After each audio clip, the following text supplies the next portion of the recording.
guys, we're here with Mr. Marko Vasquez out of Team Took and Torres now. 120 pounds, orange, no gi tomorrow night, taking on Refugio Salgado. I'm sure I messed that name up, dude. Refugio. I'm sure I just destroyed this dude's name. And I'm so sorry, Mr. Refugio. When I see you later, I'll mess up your name with you too, man. So, Mr. Vasquez, how are we doing today? I'm doing great, sir. How are you doing? Man, I'm perfect. It's freezing in here. For some weird reason, they have me in this icebox room, but that's cool. Whatever. The acoustics are good. You know, this works out. So, no gi tomorrow night, man. I'm used to seeing you in the gi the last few competitions. So, gi or no gi, which one do you like better? I prefer gi, but I'm fine doing no gi. All right. I prefer gi. Just between us, like no one else. Yeah, no one else. I know no one really likes Travis. Yeah. Right? It's no one likes him. It's a fact, yeah. Yeah. So Coach Jose is the reason for all of your success. Yeah, only Professor Jose. Only Professor Jose. Only Professor Jose. Not Torres, not none of those Torres, guys. None of them. I mean, they're really, I wouldn't say that they're garbage. Yeah, they're not like necessarily trash. Right. But like they're definitely like there's like a level where like this is like Professor Jose. Right. And then like there's a level down here and multiply that by like 10, you know? Right. And like that's where they are. And this is where Professor Jose is. You're always gonna see this, right? Yeah, yeah. Okay. All right. Well, I don't want to be there if he sees this. So I've noticed also he has a habit, he being Professor Travis, of stealing your hard-earned victory rewards. Yeah. What is this about, man? Well, you see, the thing is, I think Professor Travis gets a little jealous of like how good Jose's making me.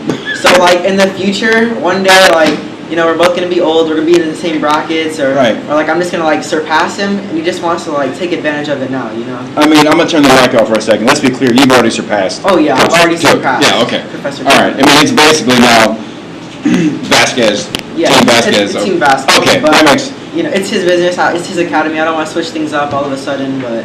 All right, so I have seen, for whatever reason, you weirdly get odd hate online when it comes to jiu-jitsu. Yeah. Which astonishes me because instead of people sitting back and going, dude, look at this amazing guy, it's, well, he can't do this or he only does this. So, what is your favorite takedown? My favorite takedown? Your favorite takedown? Double leg. Double leg takedown? Yeah. Actually, no, single. Single leg takedown? Single leg takedown. Do you have a favorite submission?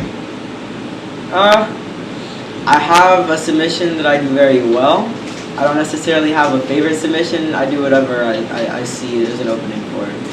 When did you get started in jiu-jitsu? I started jiu-jitsu when I was 7. I saw a picture of you recently, I think that your dad put up. And you and your dad both had this extremely long hair at that time, right? Yeah. Right? Why is it you wanted to be faster as you got older? Like why did we let go of the mane? Well, everybody's been jacking my style. That's number one. All these little kids. But besides that, I mean, I wanted to change it up. I mean, it's cool to like make a sharp turn and not have a bunch of hair in my face. Right. But you can also mount and dangle it in their eyes, blind them for a second. Yeah, I can like mount them and dangle it. Yeah. But when I get mounted, then I kind of can't move my head. And then, or they'll like cross face, you know, their hands will get all caught up in my hair, and it's just better to cut it off. Now, obviously, we know that your dad's favorite person to watch in jiu-jitsu is Gordon Ryan. So, who would yours be? My favorite person to watch right now would probably be the Rotula brothers or Roberto Jimenez. No, actually, my number one is Victor Hugo. Victor Hugo's awesome.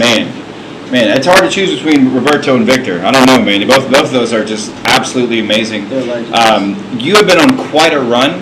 When was not to bring up anything negative, do you remember the last time you were either submitted in a competition? Oh, last time I was submitted in a competition? You were like 5 years old? Yeah. Nah. It was Travis? Yeah, it was Travis. And then when I turned 6, everything changed. Nah. I think last time I got submitted in a tournament was last year. I went up in weight at Naga Finals because 2 kids in my bracket went downs, and we already made the drive up to Dallas. So I had some really good competitors, and I got submitted semifinals. Now, with someone who's had as much success as you had, that one submission or that one loss last year, how did that fuel you? How did that make you feel? I was a little disappointed. I had to tell the other person congratulations because they got the better of me that day, and then we went back to Houston, and I trained harder and harder, and then that's basically it. That's all you can do. Just gotta learn off of it. Now, you're usually on the other end of that. I've seen you many times. You're the first person to walk over, pick the other kid up, shake their hand, tell them what a great job that is. Where do you get that from, man? A lot of people just want to win and celebrate and take off. Where do you get that level of respect? Well, you gotta stay humbled. When I started, I didn't win a lot. It was a lot of like second places, because like I'd win like 1 or 2 matches and I'd be like, yeah, I did it, and I wouldn't care about the finals. But like when I lost, people would like celebrate, they'll like bang their chest or slap the mat, and I don't want to be that person. Like I'm gonna win the same way that I lose. Like win or lose, you gotta carry your emotions. What is your number one goal? Let's say, let's make it a little longer. Let's give it 5 years from now. What is your 5-year goal in jiu-jitsu? My 5-year goal in jiu-jitsu is get my purple belt, because I have 2 more years until I can get my blue belt. So I think in 5 years there'll be a good chance that I'm around purple belt. In 5 years I'll be eligible for ADCC. I'm getting ready for that now. So that's where I want to be in 5 years. Excellent, man. Well, hey, thank you so much for taking the time to talk to me today. By far, you were one of my favorite up-and-coming young stars to watch. Keep doing you, man. Being respectful, as awesome as you are, and it's amazing and awesome to see your growth and keep watching you win out there. Thank you, sir. Look forward to seeing you tomorrow night, man. Yes, sir. Thank you.